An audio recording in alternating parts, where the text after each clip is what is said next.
primeiro livro de Samuel, capítulo 23 agora. Finalizamos o capítulo 22 na semana passada. Vimos até onde pôde chegar um homem segundo o coração de Deus, Davi, quando se afastou dos caminhos do Senhor, no sentido em que tentou resolver os problemas da vida com os seus próprios métodos. Davi mentiu, enganou, Davi se fez de louco e os irmãos perceberam que nada disso funcionou a contento. Mas Deus, sabiamente, misericordiosamente, trouxe de volta a sanidade do servo dele e agora Davi volta a agir e pensar como um rei, como um ungido do Senhor. Os irmãos vão perceber, inclusive, que nesse texto, de maneira surpreendente, gloriosa, os três ofícios de Cristo vão estar presentes. Você tem o rei Davi, você tem a figura do sacerdote e tem a figura de um profeta, formando aqui o cenário perfeito pactual para demonstrar que Deus está livrando o povo dele. Que a liberdade de Israel aqui, diante dos ataques dos filisteus, não é obra do rei Davi, simplesmente, não é obra de um homem, de um guerreiro, é obra de Cristo, porque estão presentes ali o rei, o profeta e o sacerdote. Nós vamos poder perceber também, irmãos, a riqueza literária da Escritura, que usa dois gêneros literários distintos para falar da mesma situação. Os irmãos vão perceber, se abrirem comigo, por favor, antes de nós lermos o texto, Salmo 54. Salmo 54. Eu deixei para utilizá-lo na liturgia na próxima semana, porque ele diz respeito a uma outra parte do mesmo texto, a segunda seção, mas vocês vão perceber claramente que é justamente onde nós estamos ali. Masquil de Davi para o músico Mó sobre Negnot, quando os zifeus vieram e disseram a Saul: porventura não está escondido entre nós? Porventura Davi não está escondido entre nós? Volte comigo lá para 1 Samuel, capítulo 23. A primeira sessão vai até o verso 13, mas eu vou ler até o verso 14 para os irmãos perceberem como faz conexão com o Salmo 54. E Davi permaneceu no deserto, nos lugares fortes, e ficou em um monte no deserto de Zif. Percebe? Quando Davi estava escondido entre os zifeus. É exatamente o mesmo lugar. Ou seja, o contexto do Salmo 54 é 1 Samuel, capítulo 23, para nos mostrar, irmãos, que uma narrativa serve para um determinado fim, uma poesia para outro fim. A narrativa, você vai ter muito mais a descrição do que aconteceu, né, sem revelar diretamente uma doutrina, sem se preocupar tanto com os sentimentos de cada personagem, mas descrevendo o que Deus fez na história. E aí o trabalho do pregador é extrair a doutrina, organizar o texto nas suas seções, trazer as aplicações para a igreja. Mas quando você tem um salmo, como o Salmo 54, isso nos faz entender a visão do próprio profeta, do próprio Davi, de um dos personagens do texto.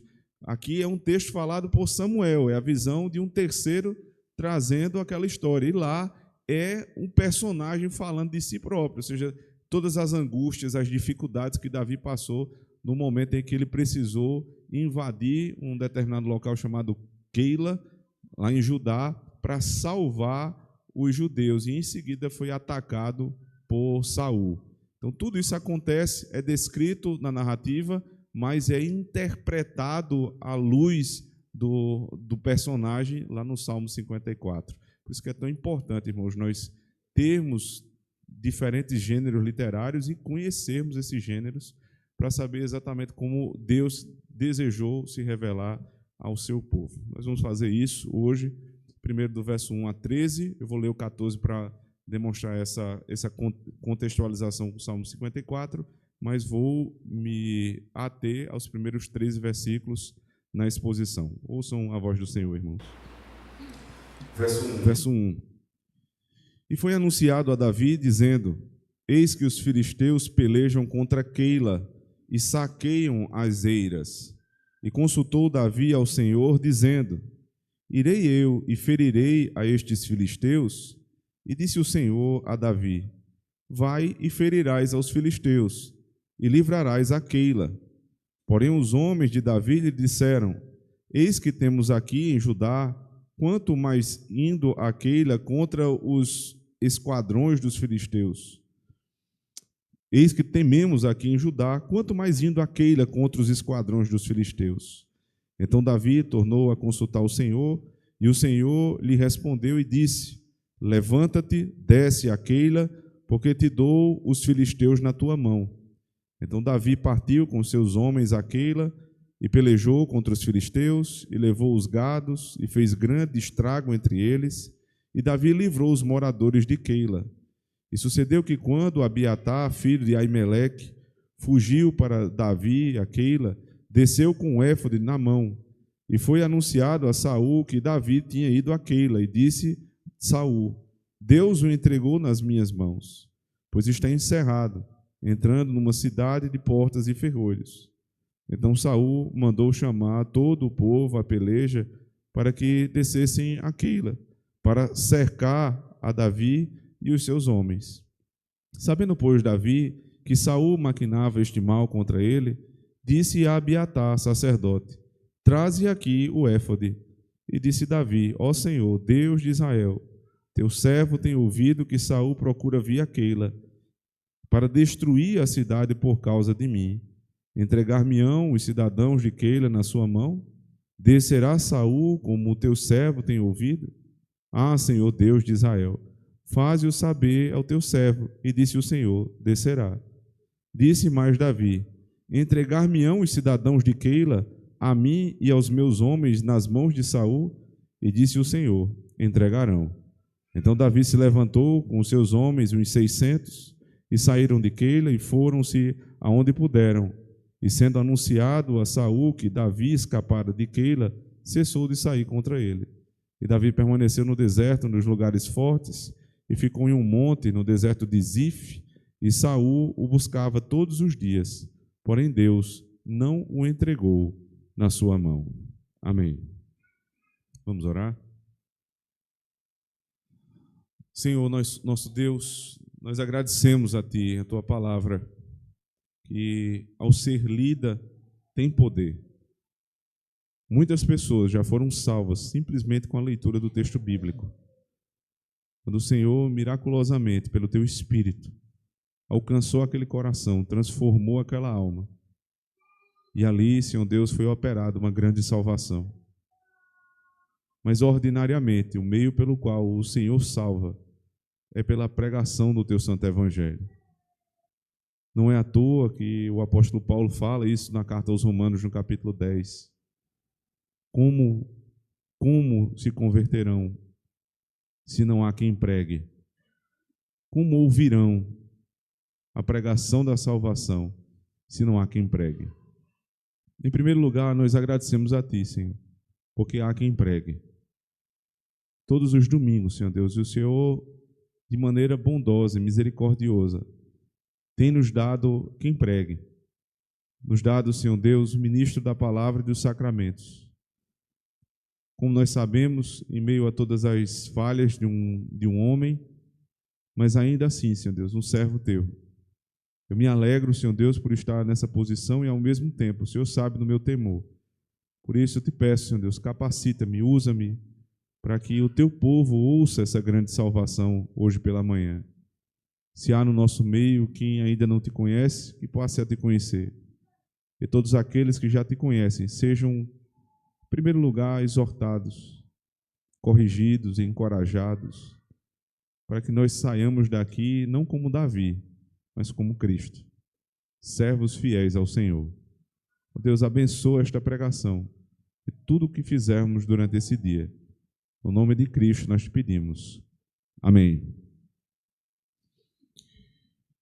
Ultimamente, tem se multiplicado os testemunhos de artistas no Brasil que têm declarado a fé evangélica. E antes que a gente se alegre muito rapidamente com isso, nós devemos primeiro avaliar um pouco se isso de fato faz sentido ou não. Alguém faz sucesso com uma música baixa, um funk, uma música pervertida, e ao mesmo tempo dá glória a Deus. Diz que foi Deus que deu aquela música. Deus abençoou, que Deus mudou a vida dele, que Deus é o dono do ouro e da prata, mudou a vida daquela família. Atribui a Deus algo que Deus diz que é contrário na sua palavra. Ora, como é que pode harmonizar-se a santidade com a qual Deus nos ensina com esse tipo de suposto sucesso?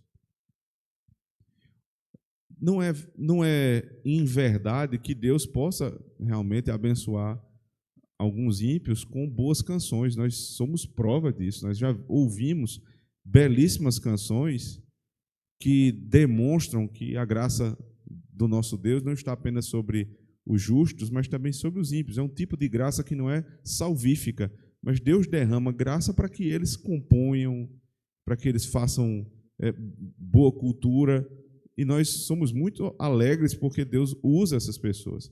Mas quando é algo contrário à palavra de Deus, como dar honra a Deus com algo que claramente afronta o ser de Deus? Mas essas pessoas estão convictas de que foi Deus que deu a eles. Foi Deus que os honrou, Deus que os abençoou. Como é que nós podemos entender uma situação como essa? Ora, se você simplesmente acredita no testemunho de uma pessoa e não confronta o testemunho com a palavra, você pode ser facilmente ludibriado por esse tipo de palavra que vem, né, muitas vezes recheada de emoção, de demonstração de convicção. Mas nós não somos regidos pelas emoções, nós somos regidos pela palavra. Então nós olhamos para esse tipo de testemunho, de declaração, comparamos com a palavra e dizemos, isso é incompatível. Talvez Deus tenha dado não para o benefício dessa pessoa, mas muito pelo contrário, para a perdição. Porque isto não honra a Deus. Deus não nos dará como bênção aquilo que o desonra. E assim, irmãos, nós olhamos para a vida dessas pessoas que, né, vivem aí uma vida de devassidão, dando honra e glória a Deus na boca e desfazendo tudo com suas atitudes. E achamos que nós não incorreremos nesse erro, que nós estamos livres de interpretar equivocadamente a providência de Deus. E não é bem assim. É muito comum que nós olhemos para as circunstâncias que estão ao nosso redor e atribuamos à bênção divina o que na verdade não é bênção. Atribuamos sucesso ao que na verdade é fracasso. Atribuamos de maneira a honrar determinada pessoa pelos seus atos, quando na verdade o nosso coração deveria desaprovar estas coisas que determinadas pessoas fazem. E se não fazemos isso, estamos nos confundindo, se estamos sendo levados simplesmente pelo emocionalismo, pelas palavras bonitas que alguém traz à mídia, somente porque cita o nome de Jesus Cristo, fala do nome de Deus, é porque nós não estamos averiguando as coisas como elas realmente são. E por isso esses erros também tomam conta da nossa própria vida. O que nos diferencia, irmãos, dos ímpios, o que realmente nos diferencia dos ímpios não é outra coisa senão o fundamento da nossa verdade, que não está em nós, que não é a verdade produzida pela igreja, mas a verdade sustentada pela igreja. Por isso que Paulo fala lá na primeira carta a Timóteo, no capítulo 3, finalzinho do capítulo 3, a igreja é baluarte da verdade. Ela não é a verdade. Ela nem produziu a verdade, como dizem os romanos. A Bíblia não é uma produção da igreja, em última análise. A Bíblia é uma produção divina, É a palavra do próprio Deus, que a igreja recebe como tal e sustenta. Portanto, se nós não sustentamos a palavra do Senhor como ela é, regra de fé e prática, não é isso que nós dizemos com tanto orgulho? A Bíblia é a minha única regra de fé e prática. Mas na prática, não é a única regra de fé. Mas na nossa prática, muitas vezes a Bíblia não é a nossa regra de fé. Aqui nós estamos diante de dois personagens que vão nos apresentar exatamente esta forma correta e equivocada de se relacionar com a providência de Deus.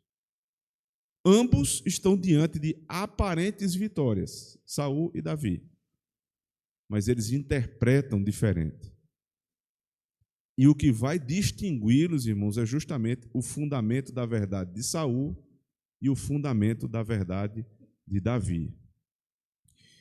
Antes de adentrarmos ao texto em si, eu queria lembrá-los, irmãos, que até os crentes mais fiéis também podem, por um certo momento de suas vidas, se desviarem do seu fundamento de fé. Davi fez isso no capítulo anterior.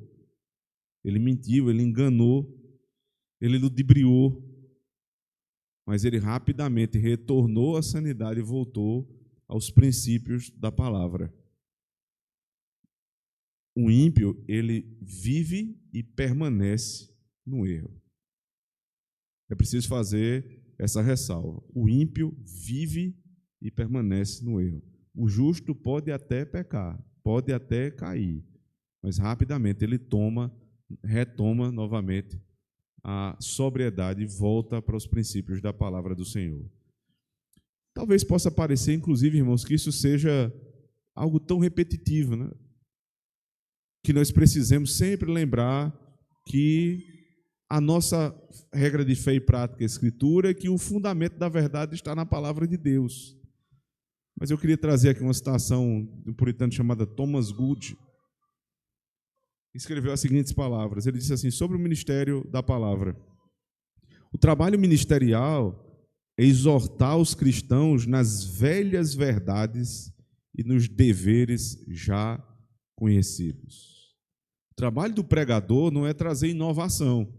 O trabalho do pregador é lembrar-nos sempre das velhas verdades e dos princípios já conhecidos. É isso que eu vim fazer aqui todos os domingos. Ler o texto, explicar o texto, aplicar o texto com as velhas verdades e os princípios já conhecidos. Sabe por quê? Porque a gente se esquece. Nós nos esquecemos a tal ponto que fazemos o que eu acabei de dizer. A Bíblia é minha única regra de fé e prática. Na verdade, na prática, a Bíblia é outra coisa, não é a regra de fé. Então nós vamos adentrar o texto com todo esse panorama, irmãos, de que se a Bíblia é a única regra de fé e prática, todas as minhas decisões precisam estar pautadas nela. E para fazer um contraponto, Saul e Davi serão os nossos personagens. Observe o que é que acontece com Davi logo no início do texto. Verso 1. E foi anunciado a Davi, dizendo: eis que os filisteus pelejam contra Keila e saqueiam as eiras. E consultou Davi ao Senhor, dizendo: irei eu e ferirei a estes filisteus? Veja, Davi já tinha se deparado com os filisteus tantas vezes, irmãos. Tantas ocasiões ele se deparou com este povo inimigo. Era um povo que morava ali na costa do mar Mediterrâneo, espremido entre o mar Mediterrâneo e o próprio limite de Israel. Eles viviam de maneira a dividirem praticamente a mesma terra. Se batiam muitas vezes. E agora o que aconteceu é que os filisteus, em mais uma emboscada maldosa, invadiram uma pequena região de Judá chamada Keila. Keila não é o nome de uma pessoa aqui, é o nome de uma cidade. A cidade de Keila, em Judá, foi invadida. E Davi ficou sabendo. Ora, mas Davi não era o responsável pela segurança de Israel. primariamente. Os irmãos lembram que Israel tinha um rei. O rei era Saul. Ora, mas por que chega a Davi a informação? Porque ninguém mais acreditava em Saul. Porque o povo desacreditou do seu rei. Veja que tristeza. O rei que eles pediram. Interessante, mais uma vez, lembrando aos irmãos, a própria palavra Saul vem do verbo pedir. Foi o que foi pedido pelo povo. Mas não pedido pelo povo segundo a vontade de Deus. Foi pedido pelo povo segundo o coração do povo. O povo não consultou os princípios da palavra para pedir um rei, mas consultou o seu coração, e agora estão com um rei que não lhe serve de proteção. O primeiro contraponto está aqui. Quem é Davi? Davi é um homem segundo o coração de Deus. É o rei que ninguém pediu, mas é o rei que Deus está dando. É um rei que tem um coração atrelado à firmeza da palavra do Senhor. E isso vai diferenciar Saul de Davi. É por isso que ninguém procura Saul na hora do aperto, procura Davi. Saul era alto, Saul era bonito, Saul era um homem que chamava a atenção de todo Israel. Provavelmente devia ter por volta de 2 metros de altura. Era forte e era vistoso. Mas na hora do aperto, você não quer um homem vistoso. Você quer um homem de coragem. Você quer um homem servo de Deus. Por isso, irmãos, que as mulheres, geralmente, mulheres que têm a cabeça no lugar, elas não estão tão preocupadas na hora do casamento com um homem bonito, com um homem belo, né? Um homem de aparência formosa, né? Senão nós homens estaríamos perdidos, né? Graças a Deus que elas estão preocupadas com outras coisas. O que a mulher mais procura na figura masculina é proteção, não é beleza. É provisão, não é beleza. E assim as mulheres santas de Deus, elas olham para um homem como Israel posteriormente vai olhar para Davi. E como nós olhamos para Cristo, aquele que não tinha beleza nem formosura, mas levou sobre si a iniquidade do nosso pecado.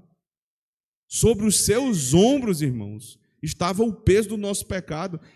Na hora que as coisas estão indo de mal a pior, na hora que o pecado está sobre você, na hora que a situação é difícil, você não está atrás de alguém bonito, não, para resolver o problema. Você está atrás de alguém que possa resolver o problema. Por isso que os livros de sabedoria dizem: vã é a beleza. Ela é temporária, ela não tem força, ela não tem peso. A beleza, ela se estraga rapidamente. Mas o que teme ao Senhor, esta, no caso da mulher, será louvada. É o temor do Senhor, é a coragem, é a fidelidade ao Senhor que vai nos diferenciar dos ímpios. Davi era um homem baixinho, até de boa aparência, é verdade, mas baixinho, não era um homem vultuoso, mas era um homem cheio de coragem. Na hora do aperto, ninguém procurou o grandioso Saul, mas o baixinho Davi. Eis que os filisteus pelejam contra aquele aí, saqueiam as eiras. O saque é uma coisa já terrível, né? Eles foram até a cidade de Keila e começaram a roubar os estoques de alimento. Mas o texto hebraico ele é ainda mais grave no que ele fala a respeito do saque. É como se eles perversamente saqueavam e pisavam na comida. Eles estavam humilhando, não só saqueando, mas humilhando os homens e mulheres de Keila. Não é só o saque, não é só roubar para comer, é roubar para humilhar. Então, imediatamente, o que abala a cidade de Keila não é somente a perda do poder aquisitivo, da segurança do alimento, mas muito mais do que isso. é a perda da dignidade. O sujeito entra na tua casa e te humilha. Te amarra e te humilha. Não é só roubar, é te humilhar. A informação chega para Davi, veja. E consultou Davi ao Senhor, dizendo: irei eu e ferirei a estes filisteus. Quando a informação chega para ele, ele poderia simplesmente ficar quieto, porque ele não é rei ainda. Ele não tem a obrigação de livrar ninguém. Na verdade, às vezes que ele fez algo por Israel, ele foi mal interpretado por Saul e muitas vezes pelo povo. Os irmãos lembram que quando ele livrou Israel em uma outra batalha contra os filisteus, as mulheres começaram a cantar: Saul matou milhares, mas Davi matou seus 10 milhares. Isso foi motivo de inveja de Saul, e Saul quase o matou por 2 vezes. Ele podia dizer: não tem nada a ver. Se eu me meter novamente com os filisteus e vencer, o que é que vai acontecer comigo? Saul vai vir para cima de mim, e é o que vai acontecer, inclusive. Só que um rei, um oficial, um homem que foi chamado para o ministério, ele não está pensando nele. É muito mais fácil pensar só em mim. Isso aí não é briga minha, não. Isso aí vocês se virem. Mas o espírito de rei, o fato dele já ter sido ungido, o desejo de lutar pelo seu povo, fala mais alto do que a própria situação. E ele, antes de ir para a guerra, ele demonstra a sua maior virtude frente a Saul. Saul agia por impulso. Davi consultava a Deus. Como é que você age? Você age com a cabeça, consultando ao Senhor, pedindo a Ele a orientação, ou você age com o fígado? É difícil, irmãos, para todos nós, e dependendo da situação, é muito mais fácil a gente agir por impulso. Mas Davi consultou ao Senhor. Ele disse: irei eu e ferirei a estes filisteus. Você percebe que Davi não confiava na sua própria força. Mesmo tendo matado um urso e um leão com as suas próprias mãos. Mesmo Davi tendo obtido uma vitória sobre o gigante filisteu, ele não ousava entrar em nenhuma batalha sem consultar a Deus. Sabe o que é mais interessante? É que a palavra consultar tem a mesma raiz da palavra Saul. Ele foi pedir. Saul foi pedido, segundo o coração do homem, ou seja, com fundamento no coração do homem. Davi foi pedir a Deus para ir para uma batalha. É um pedido. Senhor, na tua vontade, eu devo ou não devo ir? Eu irei e ferirei ou eu vou ficar quieto? Eu estou transbordando as minhas atribuições como um soldado ou eu devo de fato agir como um rei? As autoridades, elas precisam manter sempre esta prudência na ação. Eu agora estou agindo como uma autoridade delegada de Deus, ou eu estou me colocando como uma autoridade onde Deus não me deu o poder? Ele foi ungido rei, mas ele não pode militar nas batalhas que ele escolhe, porque a guerra é de Deus. Antes, irmãos, de nós irmos para as batalhas desta semana, consulte a Deus. Peça a Deus sabedoria. Senhor, eu irei ou eu não irei? Porque os irmãos vão perceber que lá adiante, Davi, ele é retirado de um determinado lugar para que ele não continue a batalha contra Saul. Ele recua. Portanto, quando nós consultamos a Deus, não é para receber sempre a resposta vá e fira, vá e vença. Muito pelo contrário, às vezes a gente é chamado a recuar. Só que nós não podemos é tomar decisões de acordo com a nossa própria mente, com o nosso próprio coração. Nós vamos falar sobre isso ainda mais adiante na exposição. Qual é a resposta de Deus? Veja, verso 2, parte B. E disse o Senhor a Davi: vai e ferirás aos filisteus, e livrarás a Keila. A palavra aqui, livrar, ela é da mesma conotação lá do Egito, a saída do Egito. Vai e tira o meu povo, vai e liberta o meu povo. Assim como Moisés foi um libertador para Israel na saída do Egito, assim também Davi é um libertador para Israel na luta contra os filisteus. Vai e livra o meu povo. Verso 3. Porém, os homens de Davi lhe disseram: eis que tememos aqui em Judá, quanto mais indo a Keila contra os esquadrões dos filisteus. Veja só, de todo, os soldados não estão errados. Primeiro que ele só tinha 600 homens. O exército dos filisteus era tremendo. Então, se você ir em inferioridade de número, não é coisa muito boa numa guerra. Segundo, eles estavam acompanhando o mesmo Davi, que no capítulo anterior estava se fazendo de louco. Vocês se lembram? Davi estava babando na barba, estava se fingindo de louco. Mas peraí, como é que é, Davi? Uma hora tu se faz de doido, e na outra hora tu quer ir contra os filisteus? Então dá para entender na prática porque eles tiveram medo. A gente está passando medo aqui em Judá, sem provocar ninguém. Aí, Davi, você quer que a gente vá lá em Keila e coloque para correr os filisteus? Eu não estou entendendo. Faz um certo sentido, mas não todo. Sabe por que não faz sentido? Porque Davi consultou a Deus.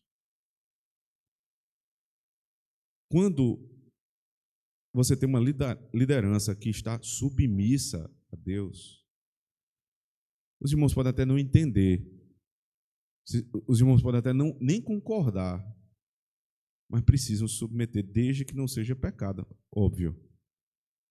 Por exemplo, o marido tem uma decisão para tomar, a mulher não entende, mas ela não foi colocada em casa para entender toda a decisão do marido, ela foi colocada na casa para se submeter e apoiá-lo, não é isso? Não é esse o trabalho da mulher, auxiliadora? Ela dá a opinião quando ela é convidada e depois ela apoia o marido. Por quê? Porque se der errado, a culpa é dele. Isso se repete nas nossas relações de trabalho, isso se repete nas nossas relações na igreja e se repete nas nossas relações no Estado. Como inferiores, nós não estamos postos em determinado lugar para entender cada decisão dos nossos líderes. Eles não têm a obrigação de nos explicar. Fique sabendo disso. O teu patrão, o teu superior, o teu gerente, o teu coordenador, sei lá o quê, o teu marido, os teus pastores, os teus governadores, não precisam explicar cada decisão que eles tomam. Mas eles precisam estar submissos à palavra. Até porque se eles saírem da palavra, no caso de pastores, os irmãos não estão mais nem obrigados a se manter debaixo da supervisão pastoral daquele homem ou daqueles homens, no caso de uma igreja bíblica presbiteriana. Então aqui é compreensível por um lado, mas por outro não. Eles deveriam ouvir a voz de Davi, que disse: vamos, porque eu consultei ao Senhor. Então Davi, verso 4, tornou a consultar ao Senhor, e o Senhor lhe respondeu e disse: levanta-te, desce a Keila, porque te dou os filisteus na tua mão. Percebe que quando ele percebeu uma resistência dos seus soldados, ao invés de bater boca com eles, ele voltou e foi consultar a Deus novamente. Cada passo da vida de Davi era dado com firmeza na palavra. Eu me lembro, irmãos, lá de Gênesis 24, quando o servo de Abraão foi enviado para buscar uma esposa para Isaque. Foram dadas algumas instruções a ele. Eliezer, vai, toma uma mulher da minha família, procura uma mulher serva e não deixe que ela queira que meu filho volte para lá. Ela tem que deixar a terra dela e vir para a terra que Deus nos deu. As instruções são essas. Veja, existe uma instrução na palavra e existe o caso prático. Ele vai, e à medida que ele dá cada passo, ele chega primeiro ao poço. Quando ele chega ao poço, ele se ajoelha e ora. Ele pede para que Deus mostre na providência aquilo que Abraão disse segundo a palavra. Porque é difícil relacionar a palavra à providência. Quando ele abre os olhos, a mulher separada por Deus está diante dele. Mas ele diz, eu preciso testar. Porque foram me dadas as instruções. Ela precisa ser da família de Abraão, ela precisa ser serva, e ela precisa querer deixar a terra dela. Ele olha para aquela mulher, para Rebeca, e diz, eu estou aqui com a minha comitiva de 10 camelos, e estamos todos com sede. A mulher vai lá e pega água para ele e para os 10 camelos. É serva. De onde você é? Aí ela começa a falar da família de Labão, que é da família de Abraão. Ele vai até a casa daquela mulher para falar com o irmão mais velho, que assumiu o lugar de pai, e com a mãe dela. Ambos reconhecem que aquilo é algo de Deus, mas ainda a consultam. Tu queres ir? Lá no verso 53 ela diz, eu irei. Qual era a instrução da palavra? Tem que ser serva, tem que ser da família e tem que deixar a terra. Agora a providência cumpriu a palavra. Então agora não há mais risco na situação. Por que, irmãos, eu estou dizendo isso? Porque Davi consultava a Deus e ouvia diretamente de Deus. Davi era um profeta. E você pode estar dizendo aí, mas hoje, pastor, nós aprendemos que Deus não fala mais da mesma forma como falava aos profetas. Porque é isso que nos ensina a carta aos Hebreus logo no início. Havendo Deus falado aos pais pelos profetas, hoje ele nos fala pelo Filho. Como é que o Filho fala? Na palavra. Mas existem textos no próprio período do Antigo Testamento em que a consulta a Deus não é respondida com uma vozinha no ouvido, mas com a providência. E isto nos ensina o modo como nós devemos entender as circunstâncias da nossa vida, compreender a providência que está ao nosso redor. É o ato que está diante de nós, a cena que está diante de nós, que precisa ser interpretada à luz da palavra, dos instrumentos que Deus nos deu. Porque assim como ele deu a Eliezer princípios pelos quais nós devemos governar as nossas decisões, assim ele também nos deu. Nós temos, irmãos, instruções para que nós possamos reconhecer a vontade de Deus. Porque senão, os irmãos vão ficar pensando que era melhor ter nascido no Antigo Testamento. E não é. Não foi melhor o Antigo Testamento. O que a Bíblia fala é que nós temos muito mais luz no Novo Testamento, não na Antiga Aliança. Vocês acham que é melhor o urim, o tumim ou a palavra completa? Lançar a sorte ou pegar um princípio da palavra e aplicar? Agora, qual é o nosso problema? Porque nós muitas vezes ficamos indecisos. Em primeiro lugar, porque o primeiro elemento que Davi tinha, muitas vezes nós não temos. O primeiro elemento que Eliezer, o servo de Abraão, tinha, às vezes nós não temos, que é o conhecimento da palavra. A instrução bíblica. Não estou falando aqui sobre ler a Bíblia simplesmente. As pessoas elas estão muito apegadas, né, a essa senso de produtividade. Não? Eu tenho que produzir. Aí, no começo do ano, pega aqueles esquemas de leitura completa da Bíblia, em um ano. Aí, lê a Bíblia durante um ano. No final, não sabe de nada. Eu vou ler de novo, porque agora eu vou aprender. Aí, não sabe de nada. E continua não sabendo até o final da vida. Mas sempre que você diz, mas esse princípio aí não está na Bíblia, não. Mas eu já li a Bíblia 3 vezes. Leu e não aprendeu. Leu e não aprendeu. Quando é que você aprende mais da Escritura? É lendo 10 capítulos num dia, ou quando a gente pega alguns poucos versículos, como esses aqui, 13 versículos, e passa 1 hora meditando? Eu estou há 13 anos pregando a Escritura todos os domingos aqui. A gente saiu de Gênesis para 1 Samuel. Talvez eu morra e não termine de pregar toda a Escritura. Mas eu tenho certeza que nós temos muito mais instrução na palavra do que aqueles que saem. Hoje eu vou pregar todo o capítulo, todos os livros, todos os capítulos de um livro. Vou pregar Atos de uma vez só e nunca mais volta para o texto. Não vai aprender Atos, não vai aprender 1 Samuel. Exige tempo. Então, meus irmãos, primeiro elemento para as boas decisões é você conhecer a palavra. E aí eu preciso ser mais específico. Se é para conhecer os princípios, você precisa conhecer os 10 mandamentos. Muita gente não entende porque igrejas presbiterianas que se apegam aos seus símbolos de fé batem tanto na ideia de ensinar o breve catecismo para as crianças, especialmente as perguntas dos 10 mandamentos. Porque isso é óbvio. Como é que uma criança vai aprender o que é pecado se ela não sabe nem a lei? Se o pecado é transgressão da lei, eu preciso primeiro conhecer a lei. Mas elas não entendem ainda. Não precisam entender, elas só precisam saber. Porque a primeira matéria-prima para a compreensão é ter contato, ter repertório sobre as coisas.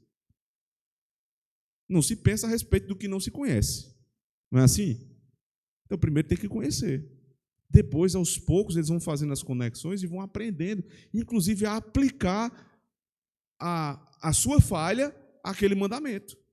Rapidamente, os irmãos vão perceber que os seus filhos, que sabem os 10 mandamentos, saberão também aplicar as falhas aos 10 mandamentos.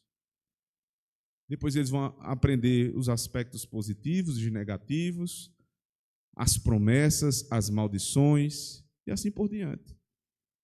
Então, ensine o teu filho, no breve catecismo, os 10 mandamentos. Porque, senão, eles nunca vão aprender a tomar boas decisões. Se você não sabe, aí você precisa aprender também. E se aprofundar mais com os comentários, com as pregações que nós já temos aqui no nosso canal. Primeiro é o conhecimento da palavra. Depois é saber aplicar a palavra à situação. Foi o que o servo de Abraão fez. Os 3 princípios aqui estão de acordo com a palavra. Então, essa é a mulher. Para quê, irmãos? Porque num dia que você precisar resolver que emprego eu tenho que aceitar, eu estou com 2 propostas. Eu fico no que eu estou ou eu mudo de emprego. Aí ou você vai tentar o urim e o tumim da nossa época, que é visitar a casa da irmã fulana de tal, para ela revelar lá a verdade, e ser guiado pelo nada, ser guiado por achismo, ou você vai voltar para os princípios da palavra e vai interpretar a situação de acordo com esses princípios. Existem princípios na palavra. Espera aí. Esse emprego, eu vou ganhar mais, isso é bom. Eu vou realmente dar mais conforto e segurança para a minha família. Mas é justo? O que eu vou fazer é justo? Em primeiro lugar. o que eu vou fazer nesse novo emprego é contrário à minha fé?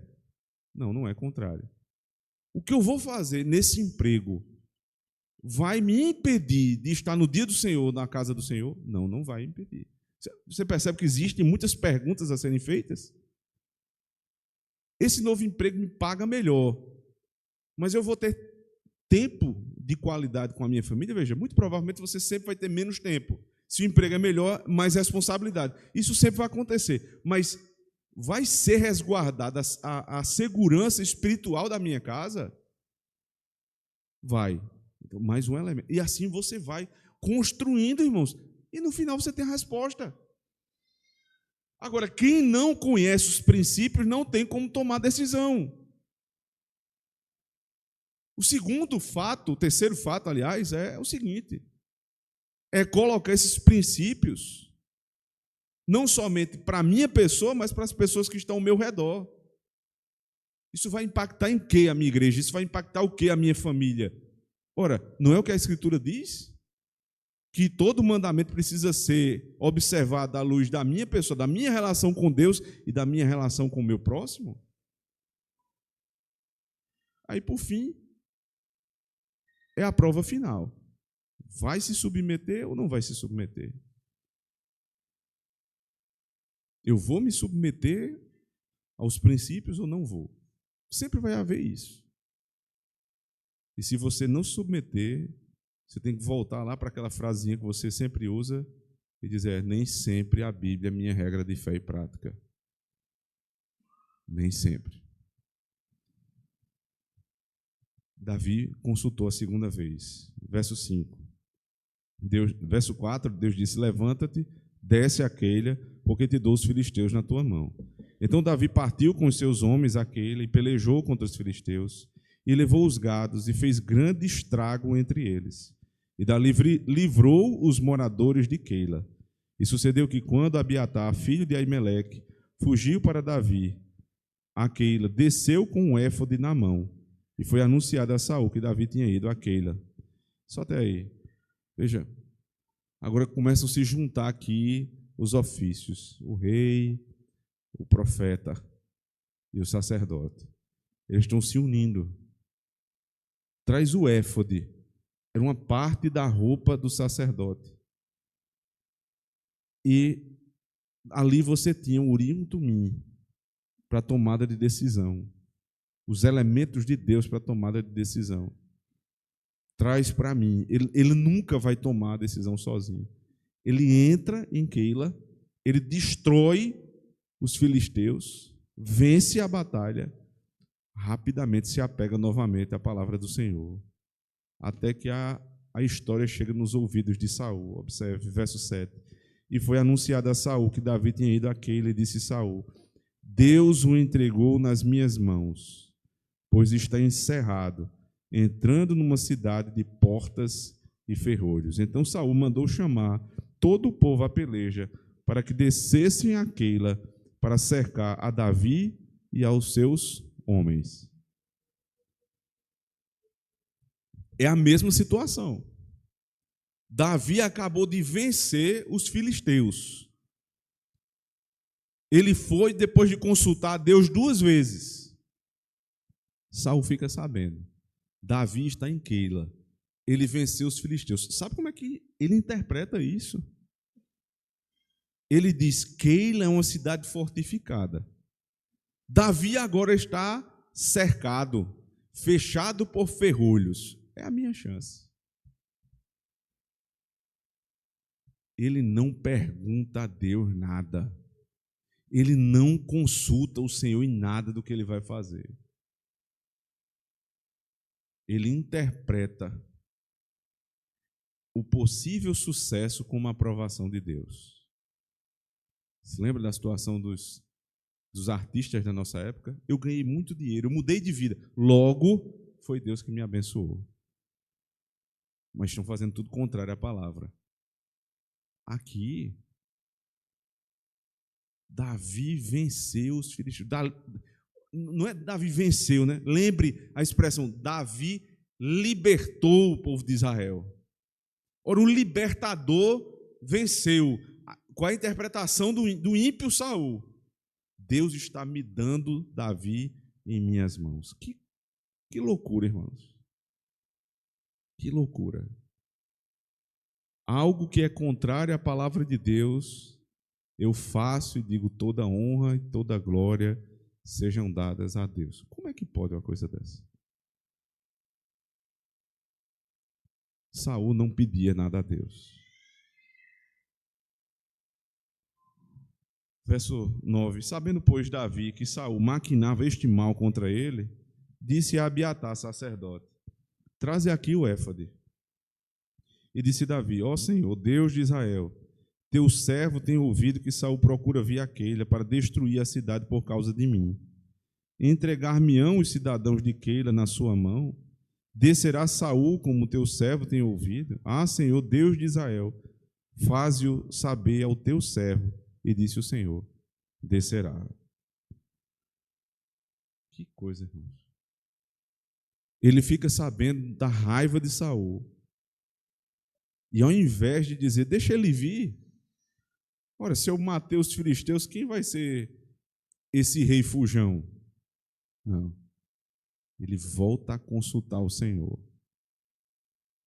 Ah, Deus, Senhor meu Deus, o teu servo. Até a forma dele falar com Deus é uma forma humilde. Senhor, o teu servo, o que eu devo fazer? E qual era o temor dele? Eram dois.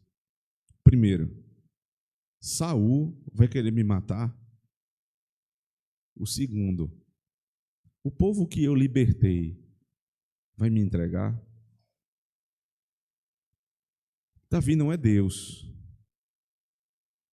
Davi não é Cristo, mas ele aponta para Cristo muitas vezes. Ele conhece o coração humano. Davi não se deixava levar por palavras de lisonja. Eu libertei o povo, agora o povo está muito amigo meu. Mas quando Saul chegar e apertá-los, como é que vai ser a reação deles?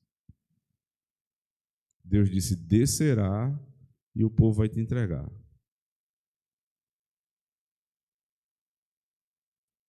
Jesus Cristo curou. Jesus Cristo reanimou. Ressuscitou. Quantas pessoas ali nos evangelhos? No meio daquele povo. Quando foi perguntado a ele, quando foi perguntado ao povo, aliás, Barrabás ou Jesus? Foi o que eles disseram? Barrabás. Pedro, tu falas como Jesus fala. Tu és como um deles. A mulher disse, eu te vi entre eles. Pedro diz, eu? Não sei nem quem é. Pedro, foi Jesus que te chamou, Pedro. Jesus te deu poder para curar, para salvar. Pedro diz, eu não sei nem quem é. Irmãos, a gente muitas vezes passa por decepções na vida, por ter ajudado alguém e aquela pessoa depois se levantar. Não é nada perto do que Cristo passa. Absolutamente nada. Porque todas as nossas decepções, na maioria dos casos, é porque a gente, em primeiro lugar, esperou mais de onde não poderia sair. E segundo lugar, nós muitas vezes fomos autores de maldades como essas. Cristo jamais. Então, assim, não te firas tanto com esse tipo de coisa, não te rebaixes tanto a esse tipo de situação. Cristo, sim, foi muito mais aviltado pela maldade dos homens, pela deslealdade dos homens, do que qualquer um de nós, inclusive de Davi. Mas Davi tinha que passar por isso, irmãos. Traído pelo povo que foi liberto, traído pelo povo que ele ajudou. Mas no verso 12 ele diz assim, disse mais Davi, entregar-me-ão os cidadãos de Keila, a mim, aos meus homens, nas mãos de Saul, E disse o Senhor: entregarão. Palavras duras do Senhor, né? Curta e direta. Descerá, Saul descerá. E o povo me entregará, entregarão. Então Davi se levantou com os seus homens, uns 600, e saíram de Keila, e foram-se aonde puderam, e sendo anunciado a Saul que Davi escapara de Keila, cessou de sair contra ele. E Davi permaneceu no deserto, nos lugares fortes, e ficou em um monte no deserto de Zif, e Saul o buscava todos os dias, porém Deus não o entregou na sua mão. Sabe o que foi que Davi teve que fazer depois de vencer, libertar? Tudo que ele precisava, o povo ele fez, sem ter nada a ver com a situação inicialmente. Saul o perseguiu. E Deus não deu Saul na mão de Davi, nem deu Davi na mão de Saul. Mas Davi teve que recuar. Os irmãos lembram nos evangelhos? Muitas vezes Jesus tinha acabado de operar um milagre. A multidão começava a se movimentar. Aí o texto diz assim: e Jesus saiu no meio da multidão sem que ninguém visse. Saiu às escondidas. Em outro momento, Jesus salva, cura e diz assim: não diga a ninguém. Ele sabia que se dissesse, os fariseus iam buscá-lo para matá-lo. O que isso quer dizer, irmãos? No trabalho da implantação do reino de Deus, não só tinha avanço, não, naquela época. Às vezes, havia alguns pequenos recursos estratégicos, controlados, medidos e pensados. Então, na nossa vida, irmãos, na implantação do reino, na nossa vida, existem alguns pequenos recursos também. A gente avança, avança, avança, tem uma hora que a gente precisa entender que Deus está mandando a gente parar. Paulo pediu quantas vezes, irmãos, para visitar a igreja de Corinto? Ele começa a carta com ânsia tremenda de voltar lá, de querer ir lá, assim como fez na igreja de Roma. Nunca pôde estar em Roma a não ser preso. Então conseguiu voltar lá para Corinto, da vez que ele queria voltar. As coisas são assim, irmãos. As coisas não saem do jeito que a gente quer sempre. Mas o que importa é que nós estejamos certos de que avançando ou recuando, o que nós estamos fazendo é a vontade de Deus. De que adianta avançar segundo o desejo do meu coração? É melhor recuar. De que adianta avançar se é somente o desejo do meu coração? Lidar, irmãos, com a vontade de Deus não é fácil, porque você não tem, para cada decisão, Deus dizendo assim: faça, não faça, de maneira tão clara. Mas em outro sentido a gente tem.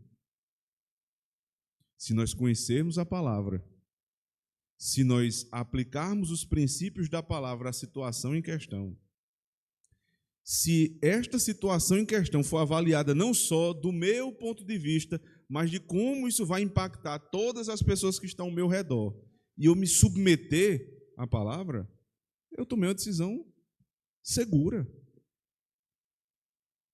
Mas isso não quer dizer que essas decisões não nos aflijam, que essas situações não sejam difíceis. Abra comigo lá no Salmo 54, por favor.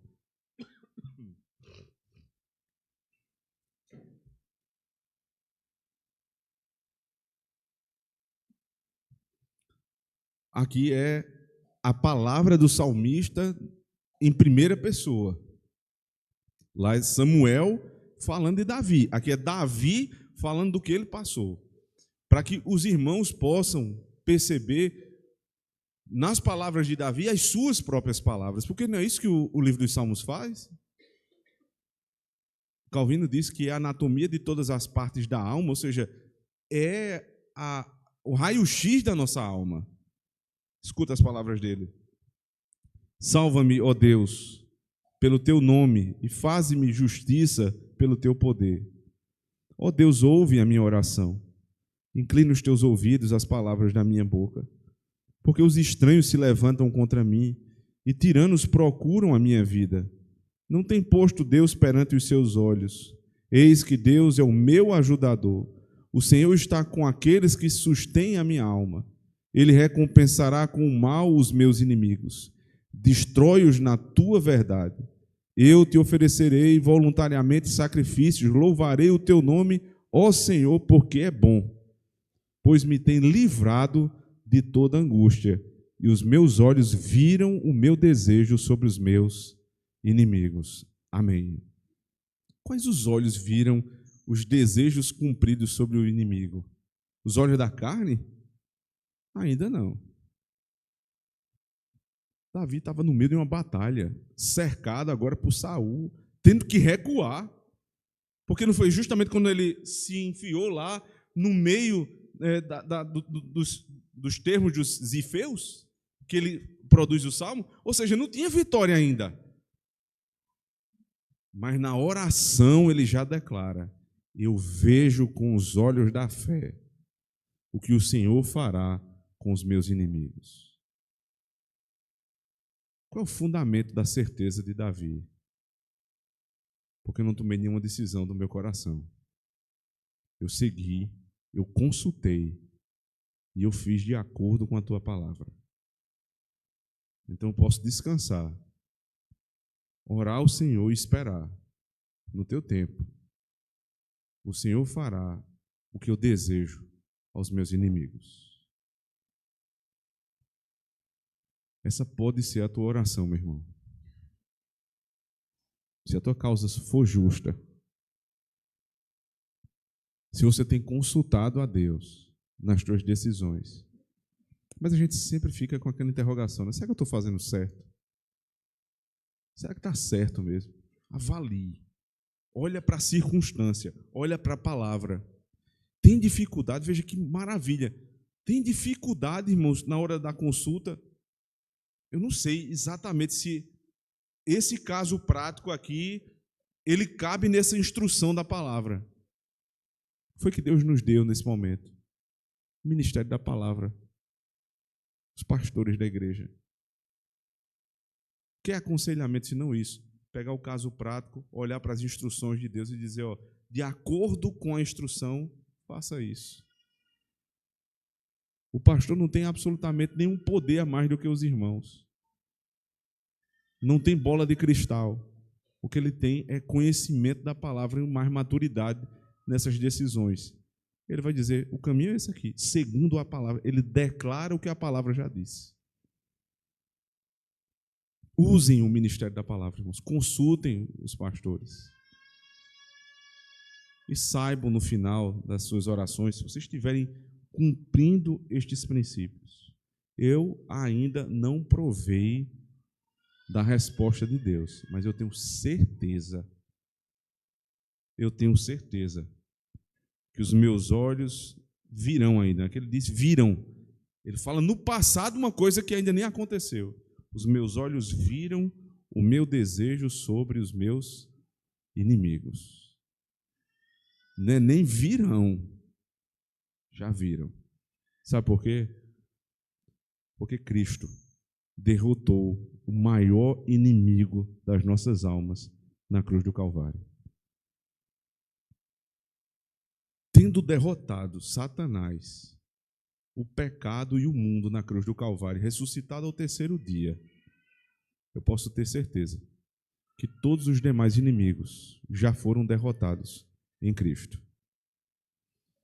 Deus nos dê sabedoria, irmãos, da palavra para a tomada das nossas decisões.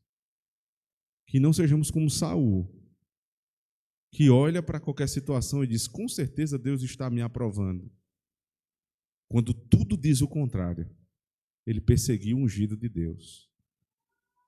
Não diga toda honra e toda glória seja dada a Deus quando você está fazendo tudo o contrário, porque não é honra para Deus. Mas se você tem usado a palavra do Senhor, os princípios, para interpretar a providência e tomar a decisão, fique tranquilo. Os teus olhos virão os desejos do teu coração diante dos teus inimigos sendo cumpridos. Amém. Vamos orar. Senhor nosso Deus,